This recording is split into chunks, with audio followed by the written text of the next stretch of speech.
Hello అండి. ఈ vegetables చూసారా? ఇవన్నీ మా గార్డెన్‌లో పండినవే. ఈ టొమాటో వచ్చేసి ఒకటే వచ్చింది. బట్ సరిగ్గా రావట్లేదు ఎందుకో మా ఇంట్లో టొమాటోస్. ఇదొక్కటే పండింది. మొన్న కట్ చేసి ఫ్రిడ్జ్‌లో పెట్టుకున్నాను.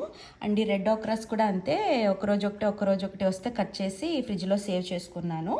ఈ పొటాటోస్ వచ్చేసి 2 పండినయి ఎందుకో. అంటే నేను బంకమట్టిలో వేసి ట్రై చేశాను. సో సరిగ్గా రాలేదు. కింద ల్యాండ్ మీద వేస్తే. మిరాకిల్ గ్రో సాయిల్‌లో వేసి పండించినవి మాత్రం బాగా వచ్చాయి. ఒక 5 పొటాటోస్ వరకు వచ్చినాయి. ఇవైతే 2 వచ్చినాయి. అండ్ ఇవైతే ఇప్పుడే కట్ చేశానండి. ఈ ఎగ్ ప్లాంట్ బ్రింజాల్స్ ఇప్పుడే కట్ చేసి తీసుకొచ్చాను. ఇంకా కొంచెం ఎదగొచ్చు కానీ బట్ సాంబార్ వండుదామని చెప్పి కట్ చేసేసాను. ఈ మిర్చీస్ కూడా ఇప్పుడే కట్ చేశాను మిర్చి ప్లాంట్ నుండి. సో ఈ ఇంట్లో పండిన వెజిటేబుల్స్తో ఈరోజు నేను సాంబార్ చేయాలనుకుంటున్నాను. అవి ఇంకా సరిపోవు కాబట్టి ఒక టమాటో ఒకటి కాస్ట్కో నుంచి తెచ్చింది యాడ్ చేస్తాను. అండ్ ఈ ఆనియన్, కొత్తిమీర, కరివేపాకు కూడా బయట నుంచి తెచ్చినవే యూస్ చేస్తున్నాను. ఎందుకంటే కరివేపాకు, కొత్తిమీర ఇంకా నేను పండించట్లేదు కాబట్టి.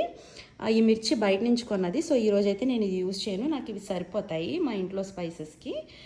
సో ఇదైతే యూస్ చేసి నేను ఈరోజు సాంబార్ చేయబోతున్నాను.